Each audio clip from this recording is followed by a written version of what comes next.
Yep, hand gear.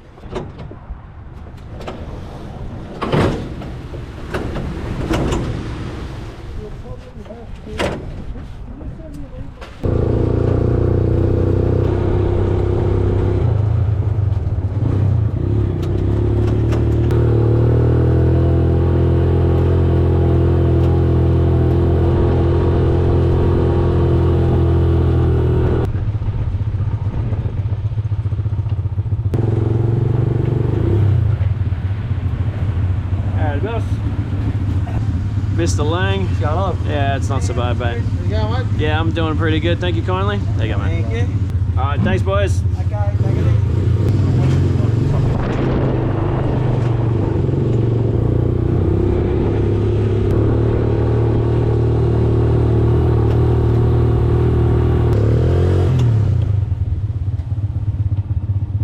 What's up, gang? All right, Friday, 8th of November. We're at Perth Motorplex, beautiful Burraloue, Perth, Western Australia. And a couple of nights ago, we were here for practice, and I did some damage. Looped it around, tried to keep it going, drove it into the wall, did a little bit of chassis damage, and then we found a little more chassis damage. Beam, couple of rods. It wasn't the end of the world, but we've been thrashing for the last 2 days. I'm absolutely exhausted. I'm kind of looking forward to tonight to be over so we can just kind of put it on the back burner for a while, but excited to be here. Still just as nervous as any other night so far. Not a lot of laps under the belt. Some really good drivers here tonight because we share this field with the limited sprint cars, and there's some pretty heavy hitters here tonight. Pittard's here, both the Keens are here, Ettridge is here. I'm sure I'm missing a couple, and yeah, it kind of puts you on edge a little bit just because their cars are quicker and the drivers are better than me. So yeah, kind of has me nervous a little bit, but I'm sure I hope they'll go away come green flag for hot laps. But this car, I'm super curious as to what it's going to act like now, because Mr. Williamson went to town on this thing last night. He said it was really out of shape, so it might give some reason as to why I regressed so much the last 2 times out, because man, I was not good the last couple of times out. I was starting to wonder whether or not I should even keep going, because I felt like I was no good at it anymore. But yeah, so we've just been through scrutineering, no issues there. So I'm going to keep unloading with Keithy here, and then we'll see you for hot laps and engine starts.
Thanks, mate. Appreciate you. Yeah.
right? But that's just me. I'm just not there yet. You know what I mean? We don't need to be on the pace. Yeah, yeah. I'm a little bit hesitant to start off the front for the heat, to be honest. Ours should be off the back. I would, honestly, after watching that, I think we need to be off the back. I think so too. Like both the Keens behind us, like let's just go to the back. Yeah? Okay. I think so. Yeah, good call. Yeah. We're not trying to win tonight. Yep. We can focus on that in the future. Yep. We just need to finish. Yeah, I'm good. I'm glad we're on board. Alright gang, hot lap's done. Managed to keep it straight and bring it back in one piece, which is more than we can say for Wednesday. Huge difference.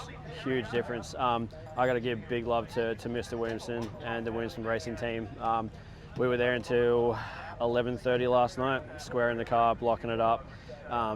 Learned a lot, but want to learn more because it was also, we don't want to keep them up all night, and they wanted to get it done. Also massive shout out to Matt Iwa now, who was swinging Spanish for us to get this thing set up properly too. That was a pretty big confidence booster for me, to be honest, not because it went well, but just it felt like the car should again. It kind of put into perspective like just how bad, like just how out of shape the car was before. Mr. Williamson said last night, like, how did you drive this? It was well out of shape. So and it puts some confidence back because it gives some reason to the regression. The feature where the motor blew up, I felt like I was doing just fine.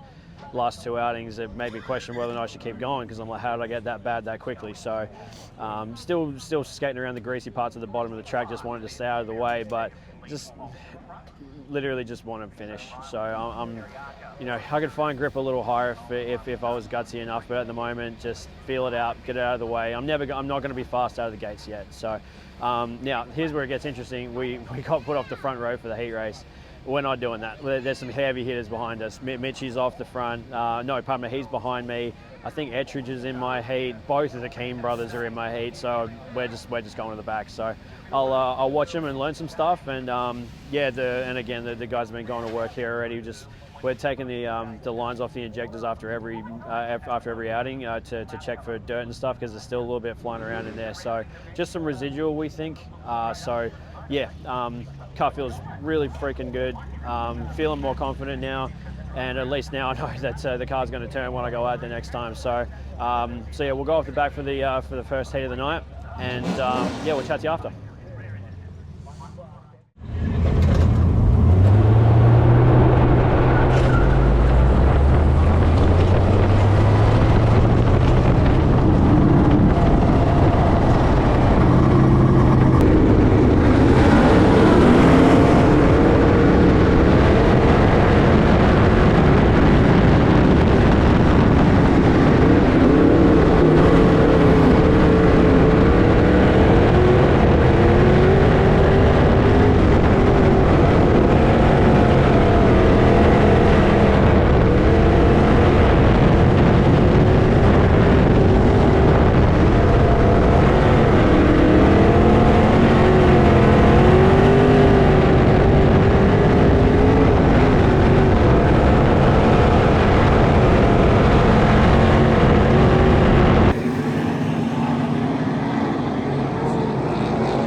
was fine. It just wasn't getting any fuel, right? I could tell it wasn't getting any fuel, so I pulled it in. Temperature was fine. Yep. Gauge was up. Parkin ran out of fuel. Yeah, I think it ran out of fuel. Okay, thank God. It's all good. Go for it. Yep. Cameron, can you please fish my phone out of the right side pocket of the duffel bag, please? All right, gang. So heat didn't exactly go according to plan. We ran out of fuel. So I think in all the sort of chaos and discussions in the sort of after hot laps there, we just kind of missed the checkbox. So lesson learned. The good news is everything's fine. So I'm not gonna lie, when the car started spluttering and then when the oil pressure come down and the light turned on, my heart kind of sank. So yeah, at least there was a good reason for it. So yeah, it felt better. Okay. Tried to stay involved as much as I could without getting in trouble. There's a car got a bit tight in front of me, but simultaneously my car got tight too. So I dare say it's probably me coming off the gas a little bit too much going on entry. I'm not gonna lie, it's scary staying in the gas, like heading into a corner like that. It's something that can only be, you can get more comfortable doing that with time, and so we'll keep trying. We made the right decision by starting off the back for sure, and we're already starting off the back for the second heat because it's an inverted system. So yeah, bit of a scary moment, but yeah, we'll get stuck into it for heat 2. The guys are already working in hard, cleaning the ejected nozzles. They're still coming back a little bit dirty. Still not sure what the source is behind that, but yeah. So we dumped a bunch of fuel in there. Guys are cleaning out nozzles, and yeah, it didn't feel too bad. So Jack freed it up a little bit, and yeah, we'll give it a red hot go for second heat.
good, man. I enjoyed that. That was fun.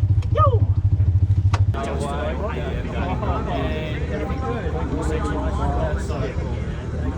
Quite a bit. Lots changed with setup wise, so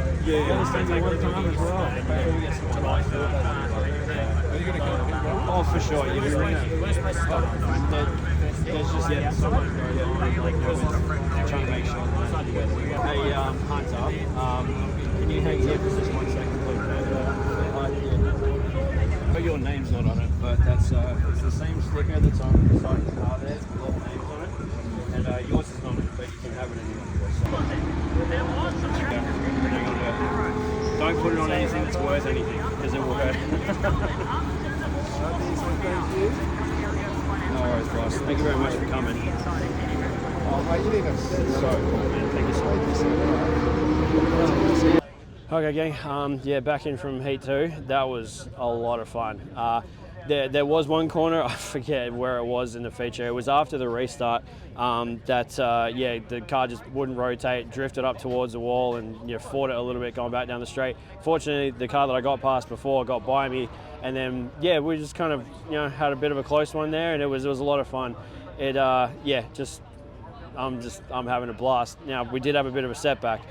We had an injector nozzle, an injector line fitting break as we were doing the nozzle check. So I got to shout out Jeremy Hale, who's a competitor that's a little further down the line here, whose motor expired and gave us a line to keep us going for the feature. So can't thank them enough. That's really good of them. That was fun. I don't know what else to say. I'm a little bit flustered at the moment just with this line debacle, but. Yeah, I'm ready. I'm ready to finish. So we're starting deep, starting like 16th or something, maybe even deeper, but don't care. 10 laps down, last place, don't care. Just want to roll this one off the track. So we're feeling good. Plenty of fuel, plenty of oil pressure. So we'll see how we go after this one, and I'll make a better job of it at the end here. But all the guys helping me out here tonight, I don't make it out of the driveway without them. So I hope tonight's the night to reward them. So we'll see after the feature.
Alright gang, so I'm just going to talk over the rest of this video, or at least most of it, because all you're going to see going forward is basically cursing or crying. This was by far the most devastated I had been in a really, really long time. We were well on our way to finishing our first ever feature race, and actually probably being hard charger in the process, to once again sitting on the infield with a DNF. So what happened was when I drove over that curb in 1 and 2, it clean snapped off the right rear torsion bar stop. And given what happened in Queensland a couple of weeks ago, the officials weren't going to let me finish. I actually think I could have gotten away with it if that caution didn't come out. But when Pitt got into it with that lap car, obviously the caution came out to give the officials enough time to look at what I had done, and I was given the black flag. So, because I tried it out for a couple of laps, and the car was on the hop a little bit, but not nearly enough to tip it over. And in my head, I'm like, yep, cool, something's obviously broken, but this is fine. I can pot around the bottom, which we were doing well at anyway. And by the time the caution came out, we'd actually cut the gap with the car in front of us even more. So we could have moved forward, maybe another spot or two if things had continued to go as well as what they would have, or as what they were going. And I just didn't want to come back into the pits because I was just inconsolable. I looked at the video, like the timestamp from when I pulled in to the infield to when I actually got out of the car, and it was almost 20 minutes that I just didn't stop crying. I felt like I had just let everybody down again. The thrashing that we did over those 2 days to get this car back into raceable condition, all the work that Cam and Jack had done, all the work that Mr. Williamson and Matt Iwanow had done the night before, getting it all squared up and blocked. I knew it didn't feel like a waste, but it was just so hard to swallow that I had just let all these people down again and let myself down again, knowing that I might not race again until February next year. And I honestly didn't really want to get out of the car, but eventually you have to, and you got to get out and just keep on trucking. All right, again, I'm going to close out with just a real quick discussion about what's happened since and what we're doing going forward. So the days that followed were pretty tough. It was a lot of what if.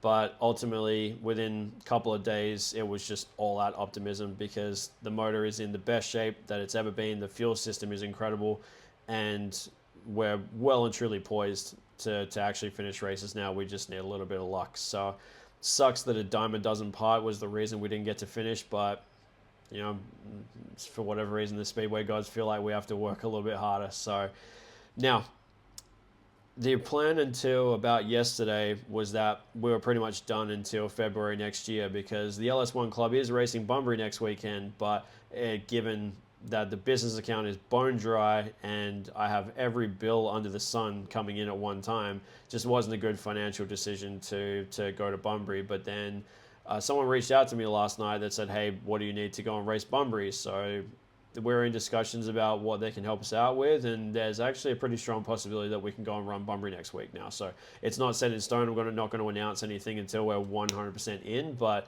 it'll be really neat to go and run a different track for the first time. So we'll keep you updated about that. But yeah, it's just I'm more optimistic than ever at the moment. It was really, really tough to swallow how that night ended, but it hopefully just makes the night that we actually finish even sweeter. So yeah, that's pretty much it. Thank you to my sponsors, OTA Logistics, Parkin Print, Mend, Ad Life, and All Fire Garage. Literally couldn't do it without them, but I also couldn't do it without the Diamond Dogs program. I've said it before, but they've literally saved my racing dream multiple times over. So the names that are on the side of that car and at the end of these YouTube videos, they're there for a reason, and I'll be thankful always to them. So yeah, we're going to need some help to finish out the season. If you or your business are interested in coming on board as a sponsor, we've just come off a really big view month on Facebook especially. It was a really good content month for us, so exposure is as big as ever. And yeah, we could definitely use the help, and I think I've got a pretty good platform here to advertise your business on. So we'd love to hear from you. If you want to reach out, shoot me an email, rainleesamotorsport@gmail.com, or you can reach out on any of the social media platforms as well. That's pretty much it from me. Thank you for watching this video. Please subscribe to the channel if you haven't already. I'm on all the other platforms too, far more actively. These long form videos are quite a big deal to make, and because I don't get to race too often, they're kind of few and far between. So if you want to see what's going on with a bit more frequency, then jump over to especially the Instagram. That's by far the most active one. So yeah, I think that's it. So thanks for checking it out. Appreciate it. Till next time. Bye for now. it.